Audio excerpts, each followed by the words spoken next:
May I trust you're having a good morning and a good afternoon today?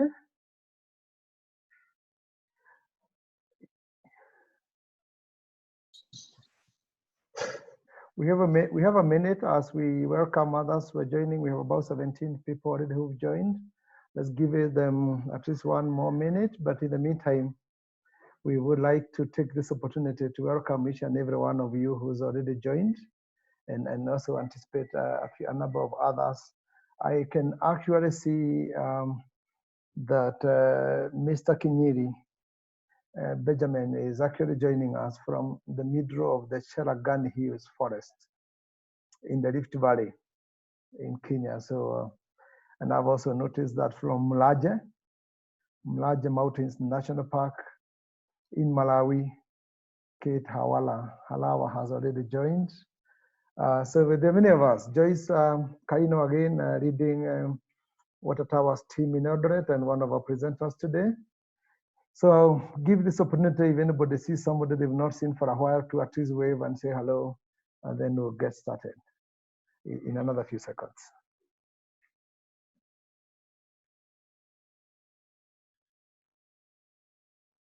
How are you? Hello. Very, very well. We can hear you, Junior. How are you doing? Oh, I'm Kinyili Jr., standing for Benjamin Kinyili. He has been in another task, so he won't be able to attend. Now I'll be here on his behalf. Okay. And once, if he will return early enough and find us continuing, he will join us. Okay, thank you. That's good. And yeah, so I think it's a good time to start. So I would like to, I've been requested by Florence, who is going to be a presenter and who is actually our de facto coordinator for this network to step in here to host the call today. For many of you, you're already members of the Africa Waterfalls Network team, and this call is one of the calls that we do regularly. We did promise ourselves in the last call that we want to dedicate a call that we can talk about a few waterfalls and also celebrate the cultural aspect of those waterfalls. The day is today. So Florence has asked me to kick this off by making a few announcements. And then after that, we'll go through the order of presentations today. And we will then be able to do business. Hopefully within an hour, we roll on more than an hour, 15 minutes. So if you can manage the time, that would be great. One of the items that we have today is of course, it's to mention to all of you that I don't know whether all of you know that this is actually a very important day for the waterfalls. It's the waterfalls are celebrating, so to speak, like 8 years since waterfalls came to Africa. So we're super excited that this is happening, and we are the team that's actually making this happen. So we can say today is our birthday as waterfalls in Africa. We have we at least have come through this journey together. We now like 8 years. We've at least done 7 years. We begin today the journey to our 8th year. So that's one of the things that I should say to all of you. Doesn't matter when you join this family, but it's one of the things that you've helped make happen.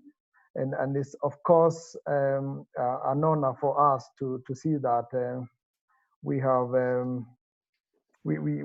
that it's been 8 years. So I'll pause there for a moment and ask each one of you to pat yourselves in the back. It's been 8 years of making this happen. Hogera, can I say Hogera to all of you? Is that in order that we made this happen?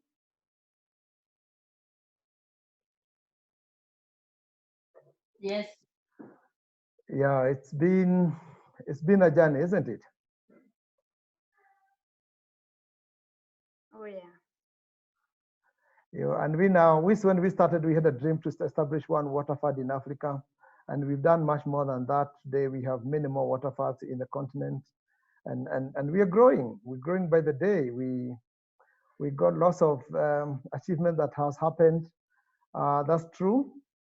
The second one I also wanted to say that we celebrate today is that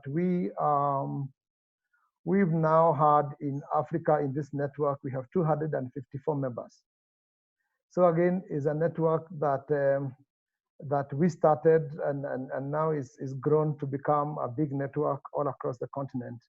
And we should actually celebrate it very much and say we made things happen. That item is that you all know that Florence and team have been trying to promote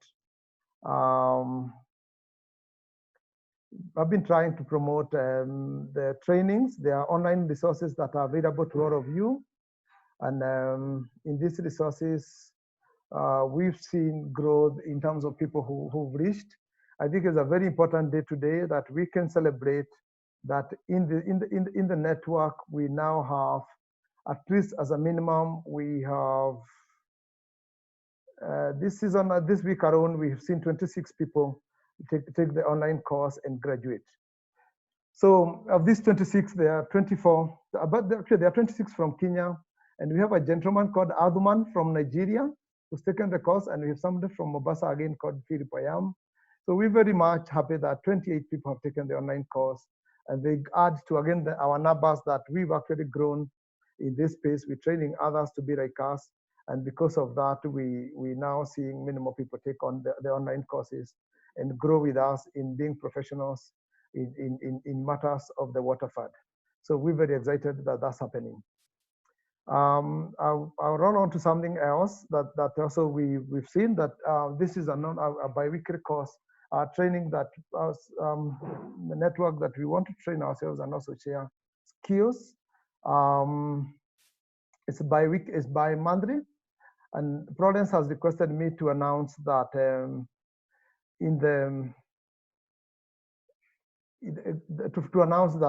we are going to have the next call in July. This is coming to you a bit early, but we're going to have the next call in July, and it is going to be a call that we're going to discuss to celebrate how we can consolidate the data and science and use that data and information to inform our work. So again, that is, you can look forward to that. We're going to be much more scientific in the next call as we go about it. So without any further ado on the announcements, I'll go straight to the presentations for today. We have 4 presentations by our colleagues, and I'll cap it up.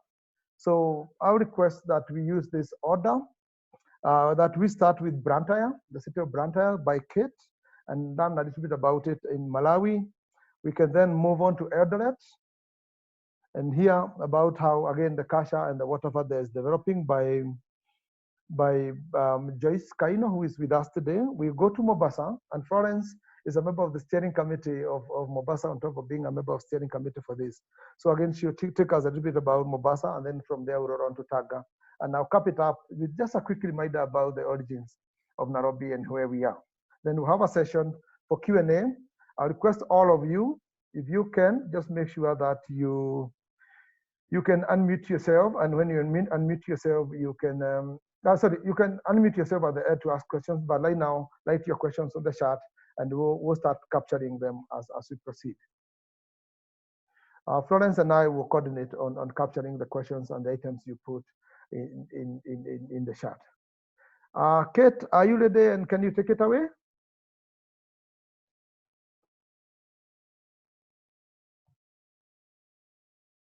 Kate Halawa, I have your slides on my screen if you want to take it away. Yes, good afternoon from Blantyre, Malawi. I'm Kate Halawa, as Fred has said. We are one of the newest water funds that are coming up. Just briefly. Kate, can you see my screen? I have your slides up. Yes, I have them up. Okay. Are you able to hear me?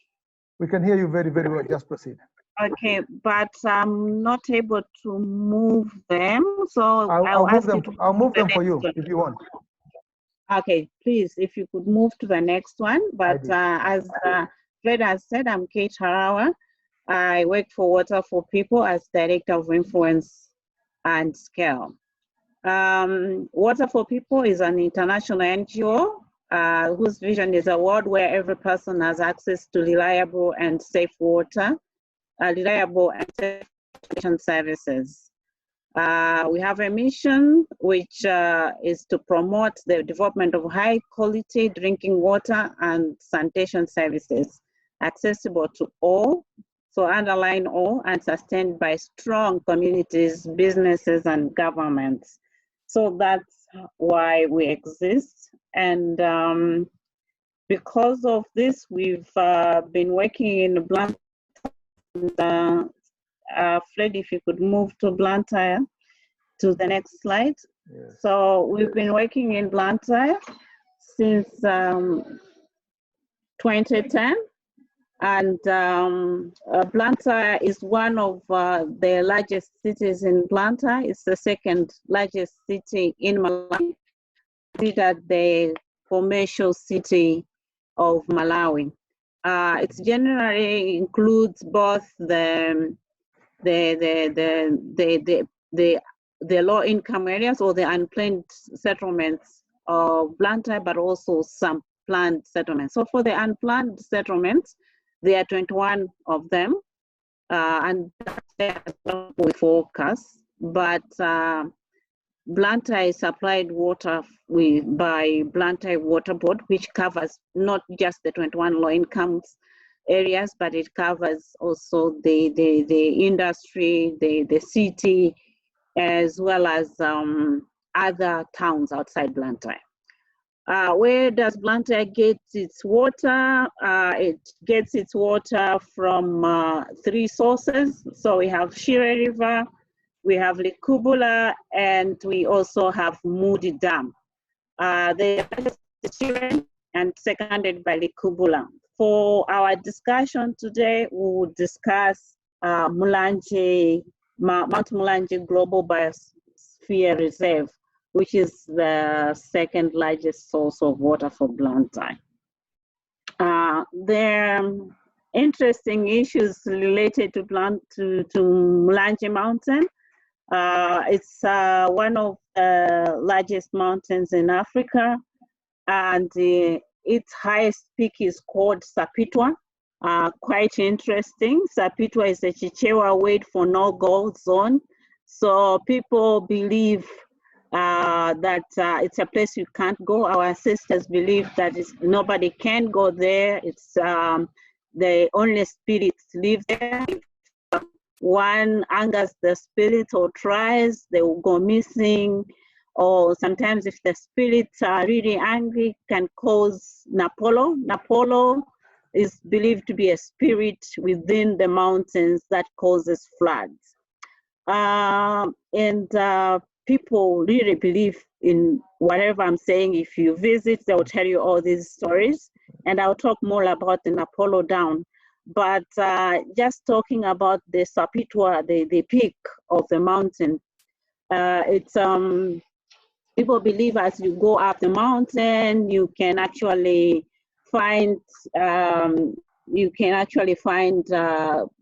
food on the way to the mountains, which sometimes that food is prepared by the spirits. You can find bananas, you can find cooked food, you can find snacks. So hence, as a result, people really used to protect this mountain because they believe that there are gods there.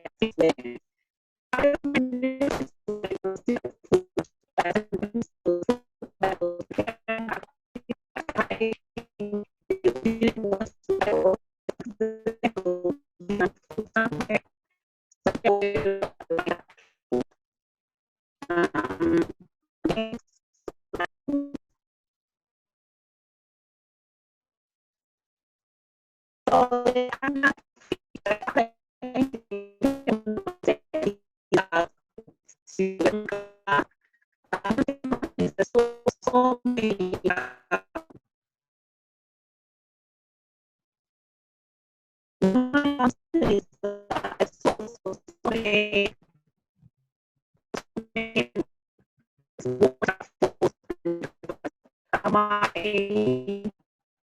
message that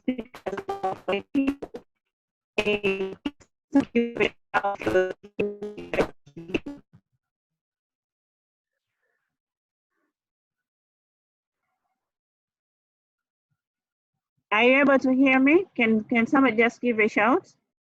Otherwise, I'll be talking to myself. I can hear you now, but for this time, I wasn't able to hear you very well. So I want to hear whether others, whether it's also on my side or your side. I mean, it was frozen. Oh, okay. From, do you know, from Now we're there. Sapitwa or from where? Maybe we can summarize this very quickly and continue. Okay, all right. So I was saying that Mulanje Mountain has got a lot of rivers that nice waters. One of them is the dam. This dam is to be also and a lot of people have drowned there. Some have also either gone missing. It's believed around the dam in the old times when we had leprosy, people used to take leprosy,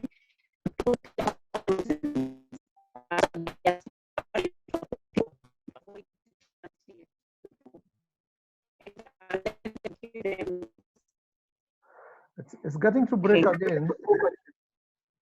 So I might. Let me maybe just remove the video and just talk. Kate, that's very helpful, Kate. Yeah, so these leprous people were living near the dam, and people believe that when they had died, their spirits were went into the dam. As a result, they believe that once in a while, these spirits do also come up. The other interesting point is about Napolo, which is usually floods. But people believe Napolo is actually a creature that moves from one place to another, and when he's moving, he moves with things that cause flooding. And because of that, there's a lot of myths and a lot of mysteries that happen, which traditionally people explain them differently, but scientifically, when we talk about the floods that happen there, oops, sorry.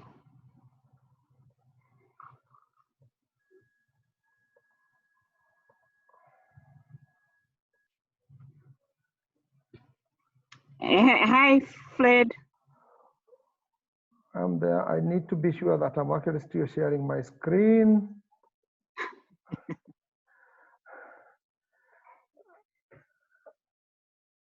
Can you see my screen? I think it's I could be the one with.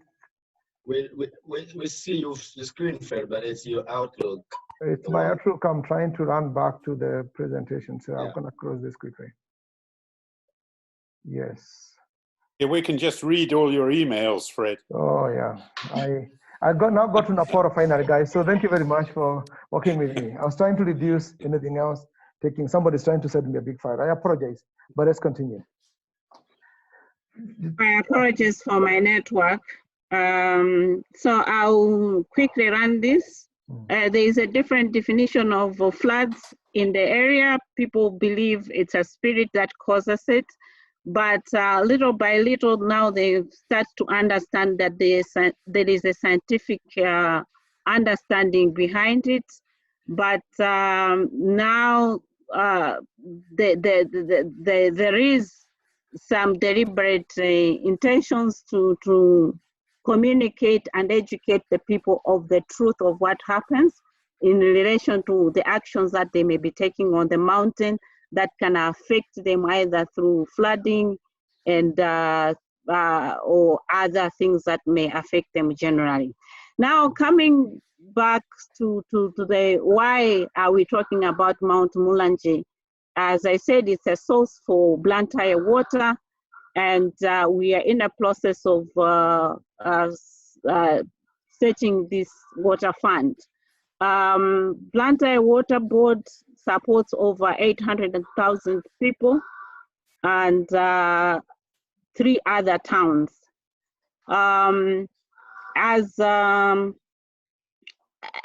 a water fund that is in the process of being established, we have one main goal, which is to find a sustainable governance structure and financing mechanism that will safeguard the sources and ensuring equitability of the water, of the Blantyre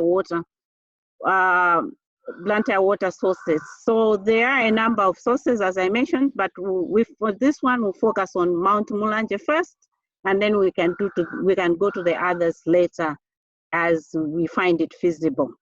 Currently, we are on a feasibility study. So we are currently working through a feasibility study to understand what can be done to understand the threats that we think are there. And we have engaged some stakeholders and we're also identifying more. So far, the stakeholders are Mulanje Mountain Conservation Trust, farmers, the Ministry of Water and Agriculture, and Water for People and Blantyre Water Board. We also have Castell, which is a bottler for Coca-Cola. The things that we would want to do, the activities we envisage that we'll be doing, and we'll find out the details later after the feasibility study. Working on the removal of the invasive species, as well as planting trees, working with the communities on best agriculture practices and the efficient irrigation support to the upstream farmers. So those are the few things that we want to be doing. And we hope we'll update you in the future of how that goes.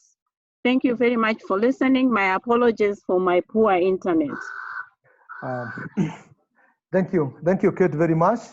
Members will log on to Eldoret, and please keep populating the chat with any questions. We'll cycle back and we'll have a session towards the end to talk about it. So this moment, I'll ask Joyce to take it away. Joyce, are you there? From Eldoret? I have your screen, I have your slides up if you want me to control them. Just say next. Kindly let me, can I share for my side, please? I'm happy to, if you prefer that way, so I'm sharing. Thank you. Yeah, okay, thank you. Thank you, thank you. Okay.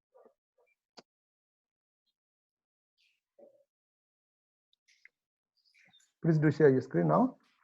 Okay. Is it okay now? We got it. Okay. Hi, everyone. I hope everyone is okay. My name is Joyce Kaino, and I will be talking about the African water funds and African culture, and I'll be putting into perspective 2 communities living within 2 major water towers in this site, which is Cherangani Hills Water Tower and Mau, the Mau, yes. And quickly to introduce this, everyone knows that indigenous people have been the ones residing in this environment. And in this, they believe that everything is related to the environment and humans are part of this environment. Sorry. Okay. These are, no, sorry. Sorry. Okay.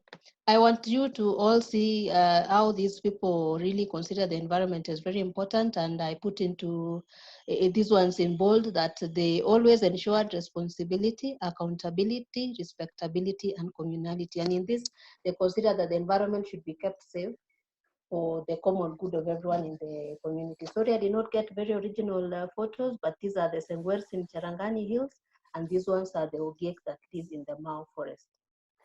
Now I'm going to talk about the ways in which these indigenous knowledge were applied to conservation. And the first and foremost is that these 2 communities were hunters and gatherers. and they collected food from the environment. They collected wild fruits, leaves, roots, as well as water, which at that point they didn't have livestock, but they collected water for their use from this environment. And so that they ensure that these places, that the environment continues to nourish them with food and water. They located shrines around these areas so that they could be protected and no one could go and destroy them. These areas also were areas that they could perform the rite of passage from boys to men, and still for ladies to women. And so these elders also set aside some areas in the forest areas where they would undertake this rite of passage. And no one, as well as I talked about it, no one could extract any resources from these sites. And such, the very heavy punitive measures were put in place to ensure that no one goes in there. And such heavy punitive measures was, for example, you would be told to bring a red goat, which did not exist, if you went there and did something wrong. So everyone had to be really careful so that they don't have to look for a red goat that does not exist. These forest areas were also used for honey production. And honey, for those who read the Bible, there is the land of honey and milk, which by that you know how important honey is. And so honey was used as food and also for medicine for these two communities. And up to this day, if someone was undertaking maybe a ceremony, maybe a marriage ceremony or any other ceremony in the society, if someone brings you this honey, it was still considered as a blessing. And there were there's a key species that was protected, especially in the Cherangani and Mau, and that is the Dombea species, because of its flowers. This is the Dombea species here.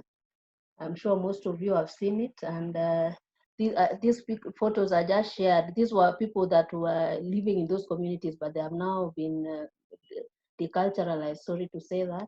These are logs that have been gouged out, and this is where they cut out the entrance where the bees go into.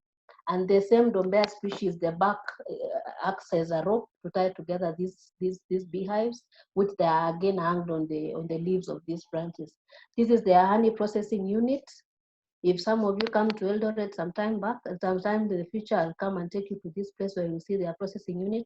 And this is the bag that they used to carry the honey they used to carry the honey from the forest and out to their homesteads.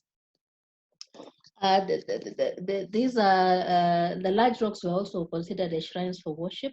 This one in particular, people, the folktales of the Kalenjin communities, that this rock fell from the sky. I don't know if I've showed you who have come this way. This one, they believe that people misbehaved and the gods dropped this stone and killed some people. And in fact, some of them keep saying that when you go here to worship these days, you would hear those people crying from underneath this rock. I've never been there. I'll try and go and check sometime. And so these areas are also protected. This one is in Cherangani Hills, and this one, the Kipsigis Hill, is in the Mau forest. And the elders used to go these ones to ask for reprieve from the gods if they believe there's something wrong. And this is when disasters like drought, floods, and all that. So they would go and ask forgiveness from their gods by going up to these hills to pray. This is a very obvious one, the herbal medicine, that during times of sickness, they would collect herbs from the forest, and some of them, depending on the species, they come in different forms of leaves, barks, and roots. And the same herbal medicine was also used for veterinary purposes after the people started, after generational advances, people started keeping livestock. This medicine was also used for the livestock. And in the Kalenjin culture, there's something called cattle complex, where the many cattle you have, it means you're affluent and you can marry several wives actually. And so in the other slides, I'll talk about now, after for you to marry several wives, you had to have enough livestock, and that meant you steal from someone else so that you could get enough for your wife. And so people had to keep these forested areas where you go and steal someone's cow and just hide it inside the forest. So these forested areas were kept safe and the crown very thick so that no one sees where you've hidden these cattle of yours. It was also a way of hiding out your cows so that your enemies do not see.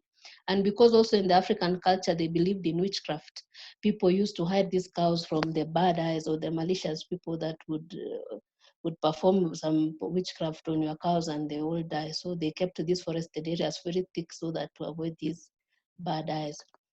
And now quickly to the how water funds can be instrumental in these two water towers, which is the Cherangani Hills and the Mau Forest. I'm going to talk about the water fund that we are developing in this area, which is the Eldoret 10 Water Fund. Though this water fund covers a little part of Mau Forest, but it will be majorly in two water towers, which is Cherangani Hills and the Elgeyo Hills Water Tower.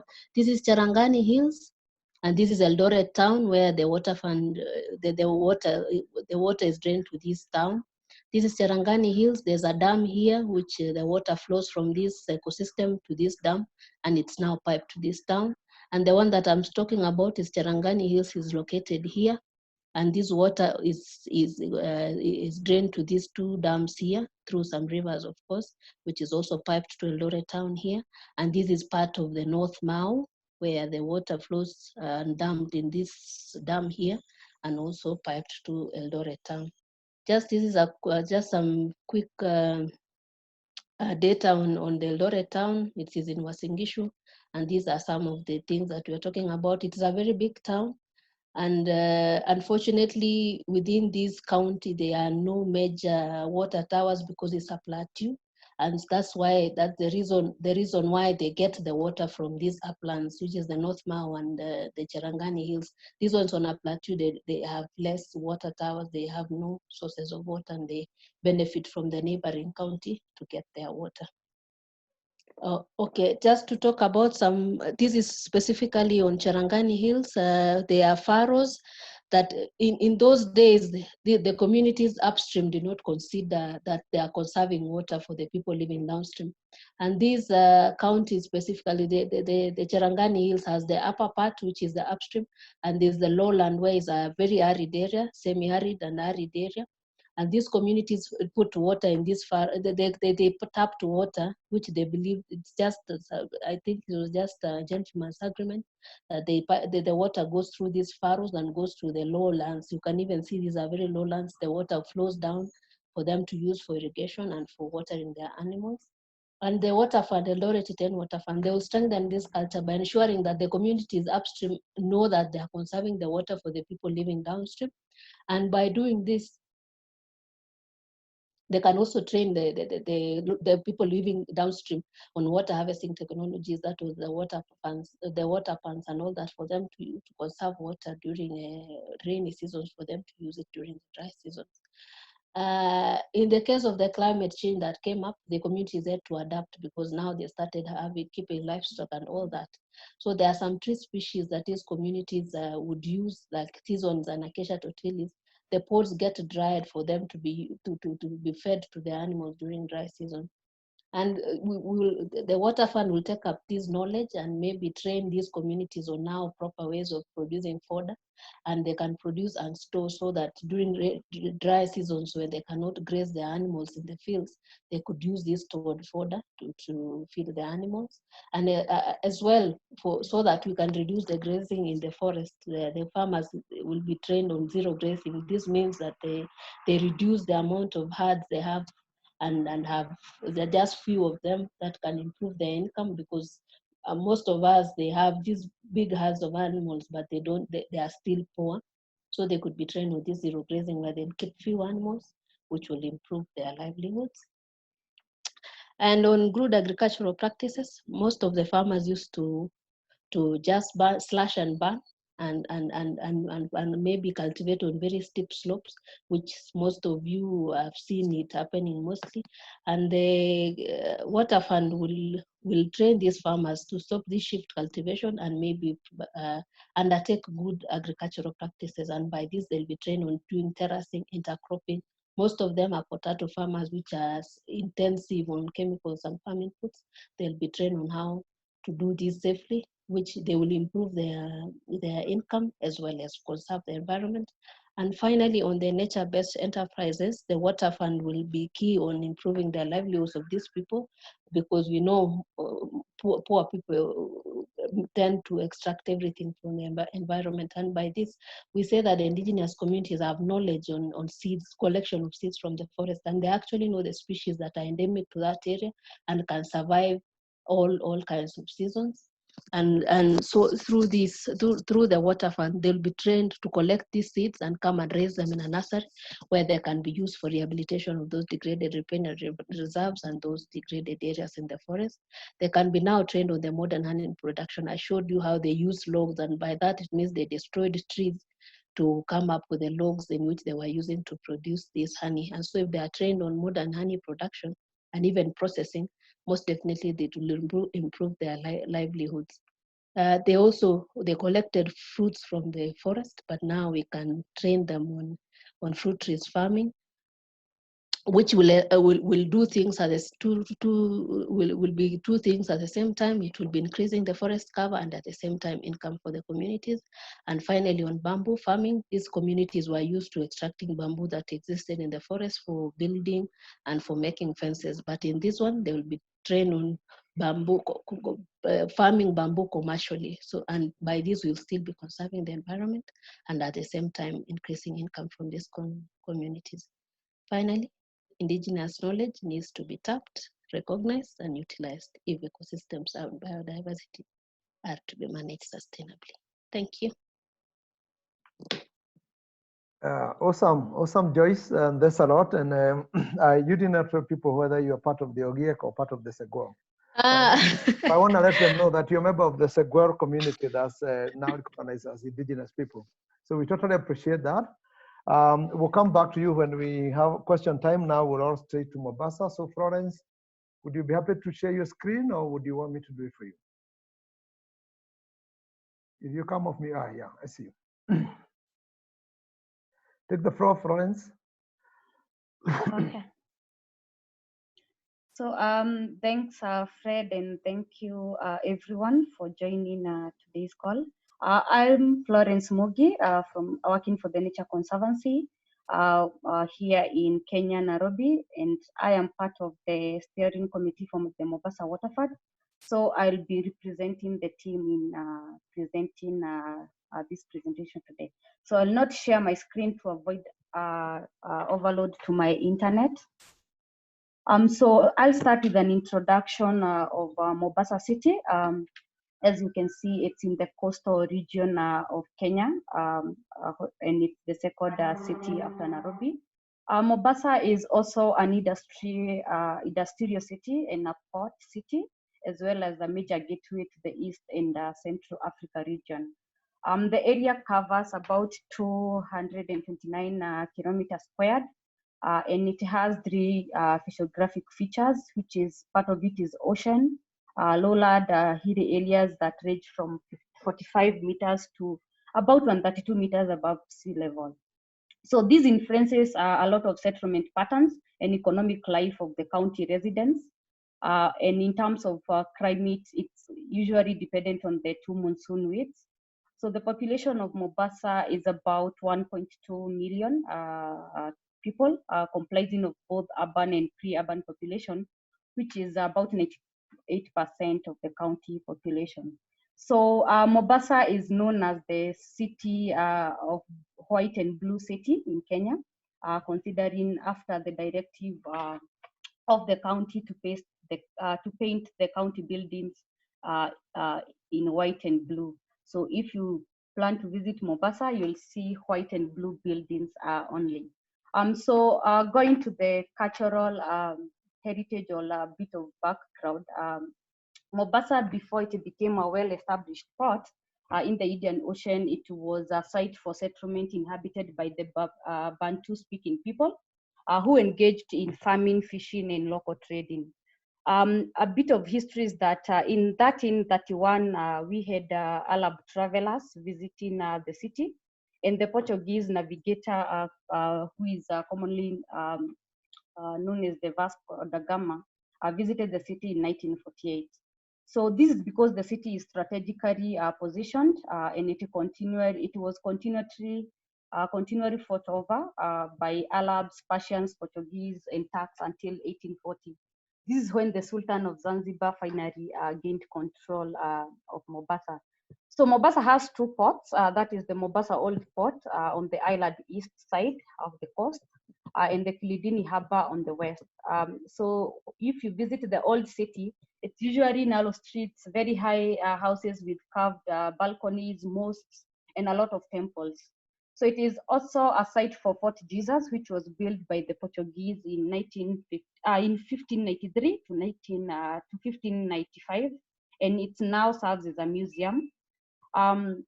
In the same city, you'll find a lot of cathedrals by the Roman Catholic and a big Hindu temple, which was built in 1952 for that purposes of worshipping. So in short, Mombasa has many historical and cultural attractions, which has made the city a popular site for tourist destinations. So now Mombasa serves as a market for regional agricultural products, that is both sisal, cotton, sugar, fruits, vegetables, name it, which are from Kenya and also northern eastern parts of Tanzania and Uganda, which are all connected by rail. So in Mombasa, we also have major enterprises, including shipbuildings and repair metals, as well as sugar processing and oil refineries. Mainly the Changamwe one is the known one. Not to forget that Mombasa has a big Mombasa Marine Park, which is a home for a variety of fishes and other sea features, and also has two private nature trails, that is Hela Park and Butterfly Pavilion, which are currently operated by the Babuli Semen. So Mombasa is a true heart for exotic spices, and if you would walk in the streets, there is always heavy aroma of spices. So these, from the beginning, water was important to the people. This is for growing crops, both in agriculture and fishing, and it was also an important symbol of purity, whereby through general sanitations and cleaning. There is a lot of diving and swimming as a recreation activities in the city. And as a region, considering 60% and above of the city residents are Muslim, therefore there is a ritual which is performed before prayers, that is washing, to ensure that you are pure and clean. And also not forgetting the other percentage of Christians which use the water for baptism and all that. So in people from the beginning used to harvest rainwater using storage facilities like pots, as well as other cultural clay pots, an instrument of storing water.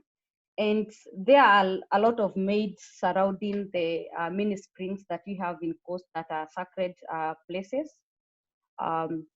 So these sacred places have been strategically brought out by the Kayas. So we have like 38 Kaya forests, which are legally listed as national monuments in Kenya. And they are conserved by elders and they are promoted for cultural tourism. So the Kayas is a sacred forest of the Mijikenda people, which are a major community in the coast province of Kenya. And the Kaya is considered as a source of ritual power and origin of cultural identity for many groups in the coast. So let's go to Mombasa's current water sources. We have quite a number, but all of them are groundwater sources. So we have Baricho, Tawi, Mzima, and Marere Springs. So all these water sources, however, are at risk of either flooding, obstructions, massive land use changes, and therefore sustainable ways of managing these water sources need to be identified and practiced. So the Mwache Dam, which is one of the major, which is proposed to be a major water source for Mombasa County, is being developed.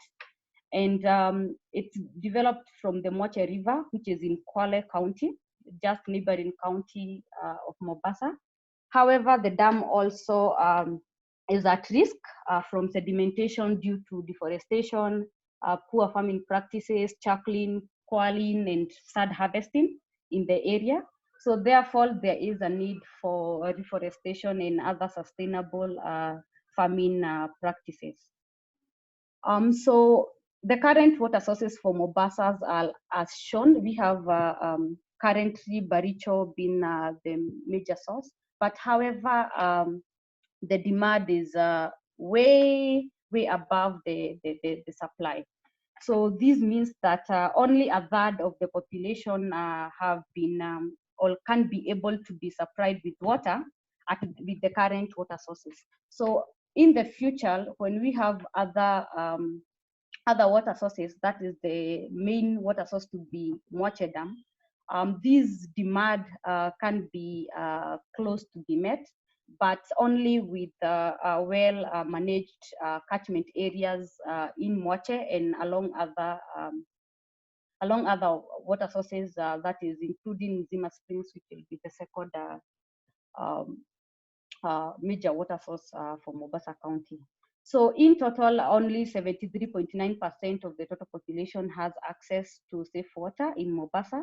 Therefore, this shows you how there is need for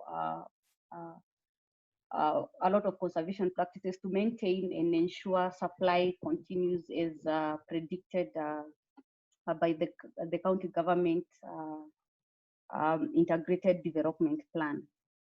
So just to mention, the feasibility for Mombasa was completed in 2019, and some of the key activities to be identified were conservation agriculture, water retention structures that are water farms, which are for water harvesting, alternative livelihoods to ensure that people are practicing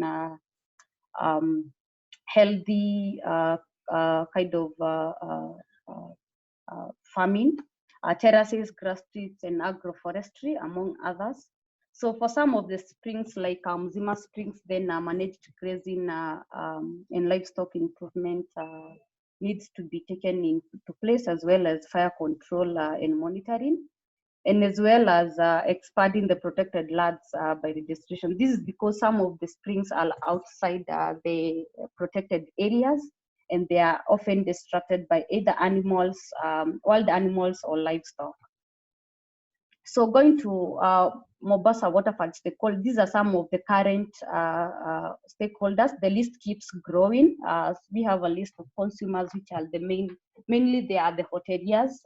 We have service delivery, including the WASREB, which is the Water Regulatory Board, which can work to get a tariff for conservation, as well as Jumuiya ya County ya Pwani, which is a major unity for 6 counties in Pwani, to make sustainable and grow the coastal region.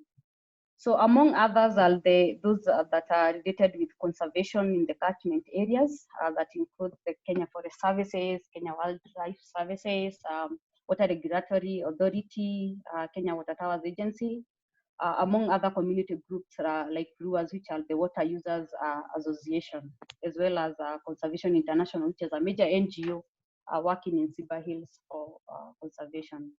So among these, there are private sector, which include the World Bank, which is working in the development of the Moche Dam. So the model to be used is the same with the 2 minutes. Okay, sure. With the Upper Tana Nairobi Water Fund, which is the Board of Management and Board of Trustees, with an endowment fund where contributors contribute to conservation in the upstream for improved water in the downstream, that is Mombasa City. So that's all from me. Thank you.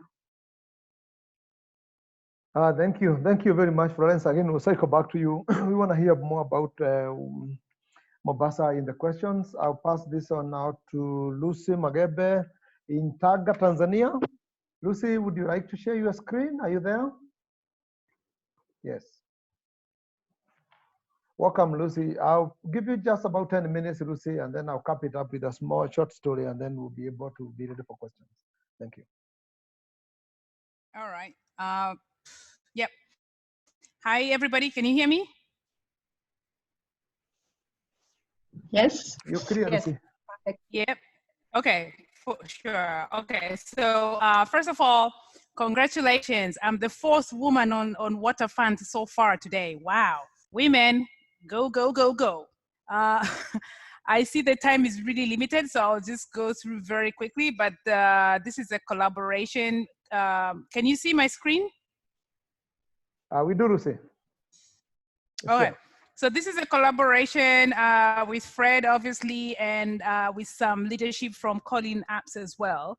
And you see there, I say preempting water scarcity in a growing city. Tanga was in its hype in the colonial times and then went down, and now it's growing up. And so water availability, water security is absolutely very, very crucial. Just to give you a little bit of the geography, Tanga is just next to Mombasa in Kenya, and therefore I will skip the history because whatever history was given for Mombasa is no different from what's happening in Tanga. But I wanted to show you the red arrows. They show you the main catchment area for our Zigi River, which is the main source of water for the Tanga city. And this Zigi River, as you look at the right-hand map with green coloration, those are the Eastern Arc Mountains that were formed during the Rift Formation in the Gondwana era. And so the Zigi catchment is part of the East Usambara mountain, which the whole stretch of those 11 mountains, with one of them being in the Taita Hills in Kenya and the rest in Tanzania, they are areas of high biodiversity, thick forests and what have you, and therefore they've been very good catchment areas for many of the rivers that you see in Tanzania.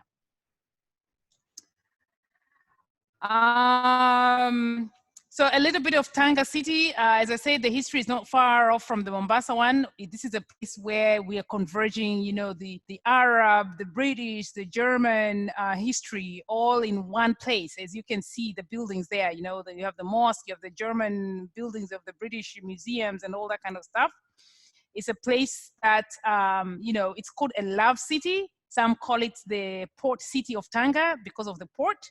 All I know is Fred was told, you know, you go to Tanga, the women really know how to take good care of women, of men, and so you may not be going back to Kenya, so be careful. They take very good care of their men. They're renowned for that in the whole of Tanzania, so we're all learning from them. You have the library there, you've got the train station, the railway station, the mosque, the museum, and what have you. So that's how Tanga looks like in the past. It has changed a little bit, but not very much. Looking at the wealth and the beauty and the attractions, Tanga is very, very, very, very attractive. You can see there the mountains. It's called the Switzerland of Tanzania. I don't know why we're not calling Switzerland the Tanzania, the Tanga of Switzerland, but who cares? And then we have there the Tongoni ruins. These you know, we have a mosque there. We've got about 40 tombs there, so it's an attraction.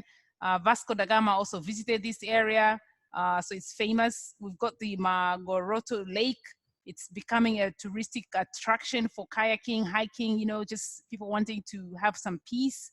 And then we've got the, further down there, the black and white color, that's the famous Amboni Caves. In these caves, we are told we've got like a shape of a sofa, a sheep, a crocodile, an elephant, even the Liberty, the Statue of Liberty, you know, the head of the male lion. So it's a big attraction. We've got so many people coming there, but it's also sometimes a hideout for thugs.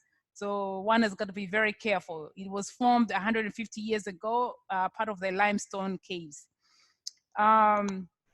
Tanga is also, you know, it's along the coastline, just like Mombasa, so nice beaches there. And it's also surrounded by two national parks. So it has it all, basically. And it's a center for economy. As for culture, again, Tanga is not too far off from Mombasa. You know, music is critical. The second picture there shows some tungulis, we call them. This is a lot of traditional medicine is believed in Tanga. but also if somebody pisses you off, people go to Tanga for dealing with you. So don't piss people off. A lot of fishing activities done by both men and women. What follows is one of the very famous poets there. So it's a very strong culture, but it's also a place for economic activities. You can see Tanga Fresh there. It's one of the major factory that produces milk for Tanzania. You know, transportation is mostly by boat, but we also have railway, and we also have airline, and we also have road network. You know, timber is big, you know, sisal is big, loads of fruits, cement, all those are there in Tanga. Now to the catchment, the main catchment that supplies Tanga City is the Zigi River from the eastern Usambara Mountains, as I said. This river supplies 99% of the Tanga Water City supply needs. We're talking about almost 300,000 people there. So as you look at the chart there, you know, the demand now is kind of being met, but about you know, a couple of years down the road, the Tanga City will be overwhelmed. And therefore, issues of finding different sources, extra supply are very crucial. But not only that, we also need to ensure that we supply adequate, clean water at the right time, at the same amount, I mean, the right amount from the mountains. And therefore, the catchment itself is absolutely very critical, especially given that, you know, this area doesn't receive as much rain as one would have hoped for. And so looking at who, you know, the Tanga, I mean, water funds usually rely on who can chip in money to keep the fund going, whether it's an endowment fund, a trust fund, you name it. And so in order to identify your partners, you have to identify who are the major users and who among those major users can chip in some money. The case for Tanga is a little bit different from, say, Nairobi Water Fund, where you have many businesses and industries chipping in a whole lot of money. Here we have the biggest users are really domestic customers with very few, you know, industry to chip in a lot of money. And so we are looking at how we can, you know, try to merge the two, like be able to develop a water fund, but also not penalize people a lot to be able to beef up that water fund. So far, the domestic users, you know, they consume a lot and they account for the 74% of the revenue. The industrial customers, you know, they account for only 4.9% of the revenue. So anyway, when we look at the users and the potential beefers of the water fund, we are looking at the current industrial customers like Tanga Cement, you know, the milk production industry and what have you. But also we have to look beyond that, beyond the usual. And in this case, the public sector has to play some part. You know, we're looking at maybe we should have a catchment conservation levy whereby the community, the users can chip in a little bit more with only 5% increase, you know, that can generate like $25,000 annually. So that's not small, but we'll have to look at grants and donations and finding proposals and talking to donors. And probably because of the forest area, looking at carbon markets and endowment funds. Now, all that is a wishful thinking if we do not tackle the threats and challenges. So far, what's been happening there, there's a change in the land use, you know, cutting down of the forest, which is a very good catchment for the rivers and what have you. The settlement is happening, increasing in agriculture. That clears the catchment and threatening the water supply. There's unsustainable farming practices and creating a lot of sedimentation downstream, which is costing Tanga water supply a lot of money for cleanup.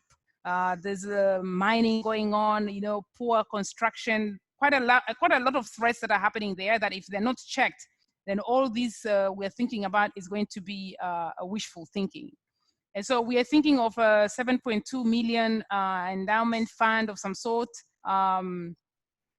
that can help to rectify some of these problems. I think I'll leave it there, Fred, because otherwise time is up.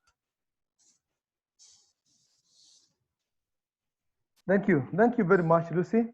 Again, I urge members, we're gonna start looking at the questions in about 5 minutes time. Lucy, if you can stop sharing your screen, I'll put up mine and I'll quickly take people through just, Yep. Sorry. Oh, what's happening here now? Just a minute. Sorry, I don't know what happened. Goodness. Stop share. My technology is a little bit kaput. There we go. Okay, Lucy.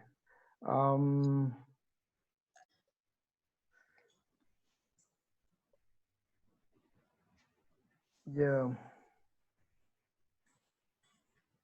So just wanted to share with the team my own experience in the Tana, and it's largely just because I actually grew up there in the Tana as a small boy, and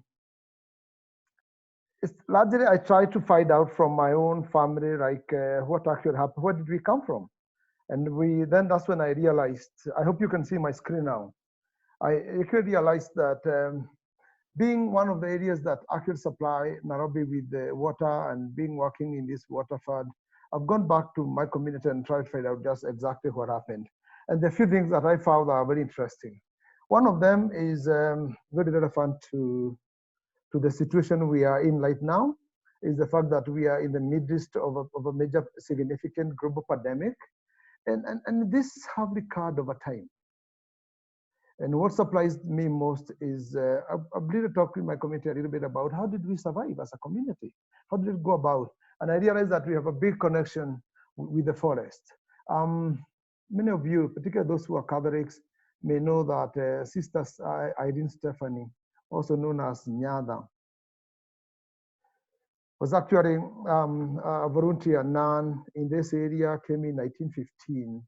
And in 1930, she was taking care of people who are pretty sick in a place called Mukureni, where we are working on waterfalls right now and growing coffee.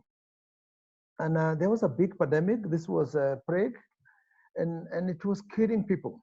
And I really went in and asked my people, so yeah, she died, and only in 2015 that she got decorated as a saint, and ascended to sainthood by the Catholic Church. But the truth of the matter is, how did us as a community survive? And what I've really realized that's really surprising to me is the fact that most communities, if this kind of pandemics came, they would actually turn to the forest. And elders would select members of the community who are probably not very much affected, and they would recommend that these people actually go into the forest, and they can, and that's how they would survive this kind of pandemic. So my own community actually lived in the forest. And the reason I was asking this is, how comes my dad, you were born in the forest, and how comes we only moved out to the forest the other day just to come and grow tea out here? Florence, can you hear me well? Yes, we can hear you well, Fred. You can hear me. I might ask you to share your screen. My screen has continued back to freezing. And if you can put up your screen, I'll be able to, I'm happy to stop sharing mine. Can you? Florence, are you able to share your screen if I drop mine? You're on mute, but I guess you're saying yes. Yes, Fred, sorry. Please put it up and you can go continue from that side. I'll just continue with our discussion. Okay. Yeah, so I'm putting down my, okay. Sorry about that. So part of this is to really realize how connected we were with the forest and how it was a refuge. The other thing I've learned that's actually a bit of a surprise between me and Joy's presentation, and I should have picked this earlier, is that my community actually lived in the forest, and youth were trained how to defend the community, including when issues like this came, how can you use wisdom? And also, move on, Florence, to the next one. And also, how can you actually like protect against leaders? How can you defend the community? And part of the reasons why we actually, well, that was important for youth like me to be trained is because we also had livestock and people come leading our livestock. And I just realized today who these people are. So, but just to say that this continued on, and again in the 50s, there was the uprising, the Mau Mau uprising, agitation for independence. And this is the only reason why we had to move out, because the colonial government made a decision that they could not sustain those villages in the forest, because the Mau Mau would harbor there, and then they'll be fed. And if people had to move out, these villages were actually demolished, and people moved out. So moving on to the situation today, just moving quickly, is the beauty of the fact that that has continued. The spirit of conservation has been passed to people like me as part of the training, as well as defending our community. And we're now working in this area with over 300,000 people who moved from the forest and settled in the rats right outside the forest. These rats are steep. Now we're doing agriculture. We are growing maize. We're growing coffee. We're growing bananas. And all this area has been habitated by these people. And just wanted to say there that, of course, because of these challenges, we now, the Upper Tana Water Fund is actually looking at how can we remedy this rat and make sure that we can, if possible, make the area to be as good as it was, or even better. One of the things we do is, you will see Daniel comment there, we're working with over 8,500 farmers in the area actually where this sister Stephanie actually worked with local communities. They're now growing coffee, and we're working with them. All of them are now rainforest certified for their coffee. They're able to access more premium markets.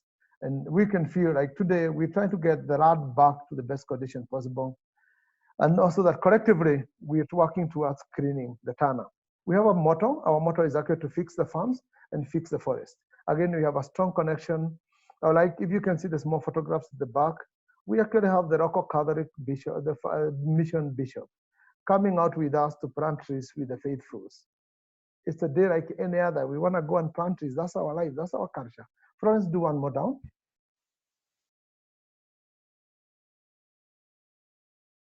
Florence, can we go down a bit? Yeah. So just wanted to quickly say, as a result of that, we established Nairobi Waterfund, like I mentioned in the beginning, was the first water fund in Africa. We've covered over 26,000 farms, all of them with conservation measures, very receptive communities who are very proud of their work. As a result of that, we're seeing increased benefits to communities through food security and over 3 million direct income from their agricultural sales and for participating in the water fund. The farmers who actually are in the Rainforest Alliance certification process are actually making much more from their coffee. They can grow more coffee, they can get more premium market, and the yields have just gone up. Allow me to share a good practice here that, because irrespective of whatever the situation is, one of our resilience is to use mobile platform. We have 35,000 farmers who receive 3 messages about how to better their farming and how to conserve their earth. Every week, 3 messages just help them move on. Florence, let's go on. Florence, are you there? Again, we're supporting most of these farmers harvest their own rainwater. We have 12,000 of these initiatives, and by the time we do another audit, will be between 13 and 15,000. Again, people harvest their own rainwater, so they don't have to drain the rivers, and we can have more water flow to the city of Nairobi that is growing. Nairobi has 30% water deficit. We're trying to do everything we can to get them more water. We're increasing the dry season flows in the rivers and reducing the sediments in the rivers. Florence, move on to the next one. We have close to 200,000 acres that have been done. And we're also doing positive conservation deals. One of the devolved county governments in a place called Muranga, we've done a deal with them to promote 1 million avocado trees to be planted by farmers. In 2-3 years, this will bring lots of benefits in terms of revenue and also food security. We're safeguarding water for the source of power for the country, hydropower. Again, the utility can make much more money now. The city of Nairobi is cutting down on what they're having to use to treat water, and we are now working with them to go beyond just erosion and sediment to actually address major challenges like rats, rights, and so on. Florence, do we move on to the last one? So I would like to really add this together, not just because I grew up in the Tana and we're beneficiaries, but also because we're at a time when we all need each other. And I know, so those of us who like Swahili knew Ken Walibora wrote a book, said, Kutakuja siku njema, which translates in English, there shall come a good day. And that day is coming soon. We're going to reconnect back with our communities who do conservation with us.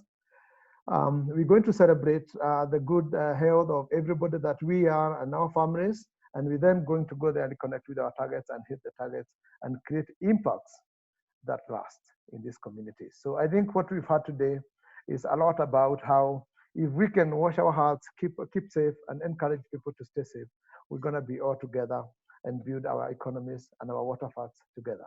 Thank you very much to all my presenters today who told us about their culture, told us about great waterfalls there. Florence, this time I would like to open it to questions. Thanking all the people who are in this call who listened to us throughout. It's now your turn. We might harvest from the chat if you put some question in the chat, but I also open it up. So if you want to unmute yourself and shoot a question, I'll allow somebody who unmutes themselves first before we get to the chat. So anybody has a burning question? Charles Leaves. I have a question. Okay, please go on. Go, Lucy. Yeah. So I have a question for Blantyre, Malawi. I see that they're trying to establish a water fund in a low-income area with little investment and unplanned. It's really unplanned. And so I'm wondering how they're trying to beef up their water fund, because most water funds we have experience with are the ones also that have people who can really chip in money to beef up the fund itself. Lucy? There? Yeah, thank you very much, Lucy. Kate, are you there? Yes, Fred. Thank you, Lucy, for the wonderful question.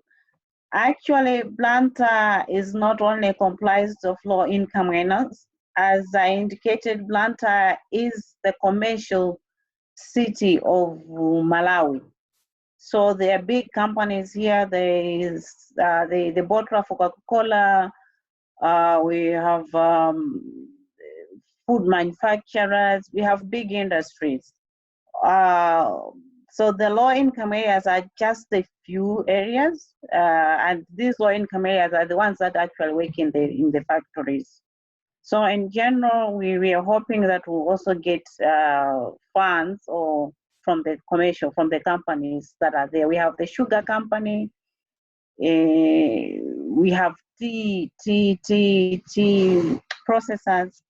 In short, it's not just a small town. It's the second largest city of Malawi. But the mountain is off town. Thank you. Thank you very much, Kate, for that. Charles Leaves, you had a question that I would like to request Joyce Kaino in order to respond. The question was, what are the major sources of many of these waterfalls that get developed and learn to be successful? So I would like to, Joyce, with one and a half minutes, can you explain a little bit about the financing model we inherited from corporates to countries to the Kenya government and GF?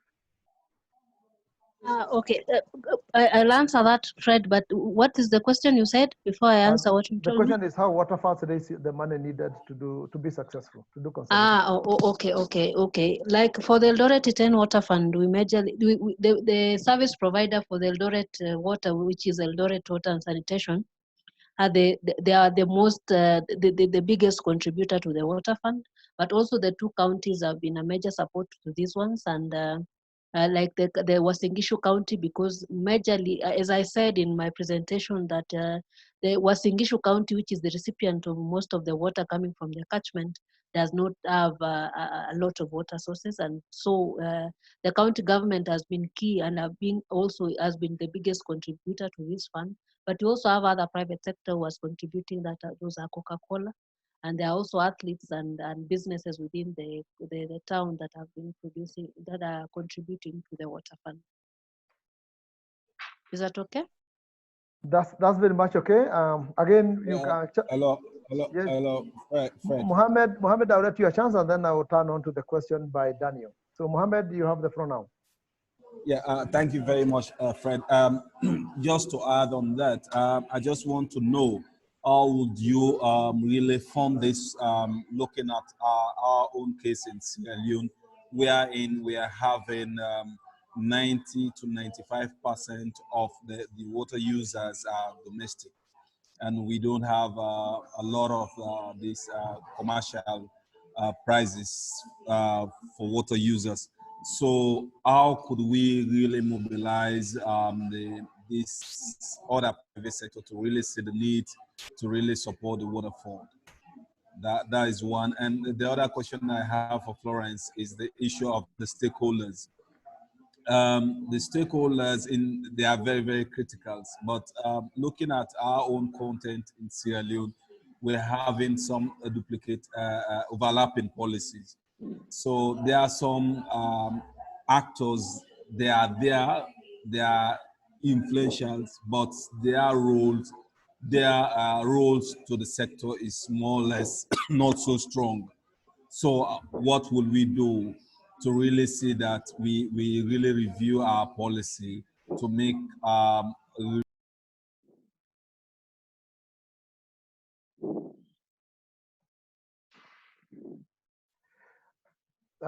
Thank you. Did I lose Mohammed there?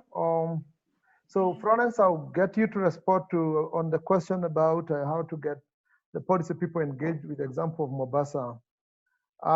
Let me start by quickly just responding to part and parts of that. That Freetown, Sierra Leone, and those who have not visited the place, I strongly recommend it for you. It's a great city.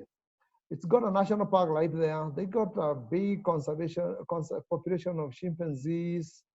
They got a great pristine forest, what they call the peninsula, right there. And they got a dam that actually feeds the city of Freetown. So I think being able to appreciate that the forest is also, and the chimpanzee and the wildlife population is also an asset for the city. And really thinking about not just how the corporates in the city can pay for it, but also that we can raise money for conservation of the forest, which is the habitat for the chimpanzees, would be a great win. So Mohammed, I'll pose it there.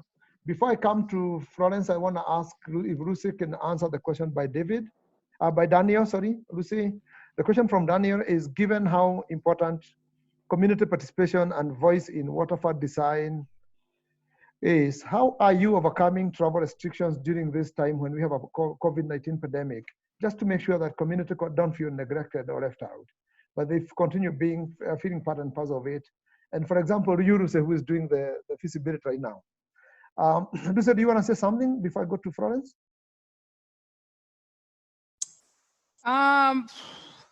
So the feasibility has already been conducted. That was conducted prior to COVID.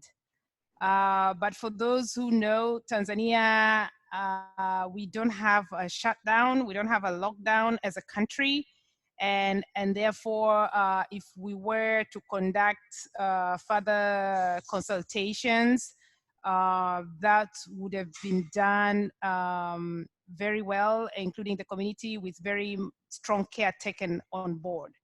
So as an organization, we are not doing any community work at the moment, but the study was done prior to COVID.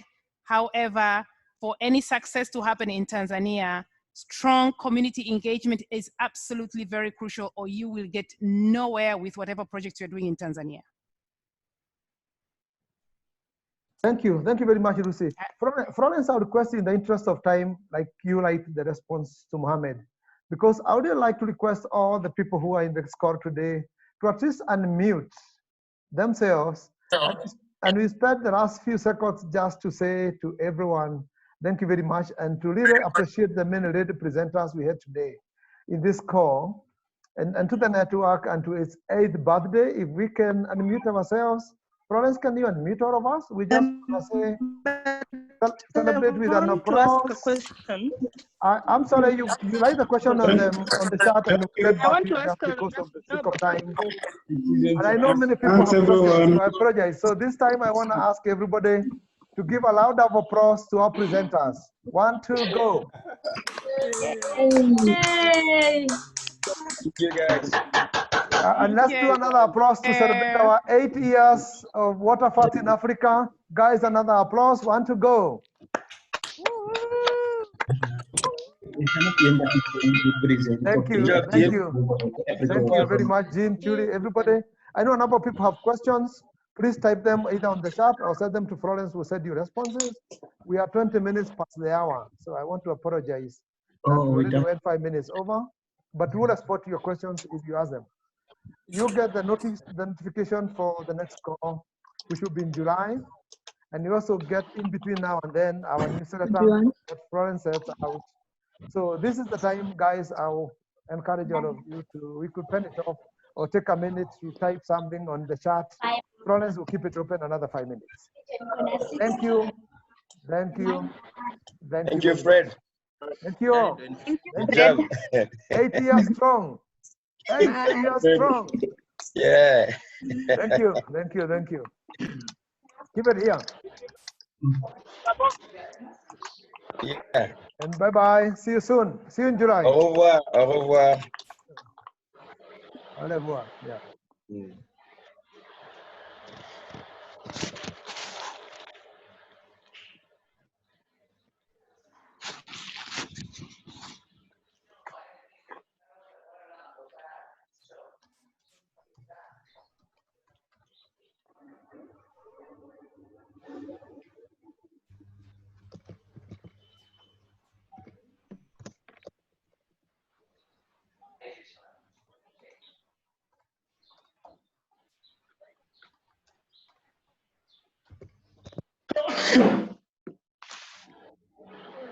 Asante sana. We're still looking at your questions. So if you still have a question, please put it there. We'll look at it and we'll include it in our responses to you. We apologize we could not take all of them on the floor. We apologize.